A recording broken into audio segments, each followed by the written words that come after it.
ค็อกเทลมี4 ตัว1 2 3เฮ้ยตัวนี้มาได้ไงอย่าบอกนะว่าลูกนกโตแล้วลูกนกโตแล้วค่ะ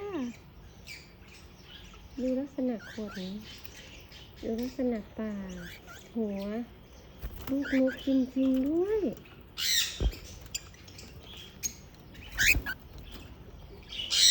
ใช่ไหมแก้มแดงใช่ลูกนกไหมใช่ไหมแก้มแดงฉันไม่ได้มาบ้านหลายวันนะฉันก็จำไม่ค่อยได้นะแต่จำได้ว่ากรงนี้มี4 ตัว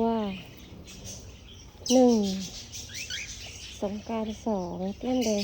3สายฟ้า4ส่วนตัวสีขาว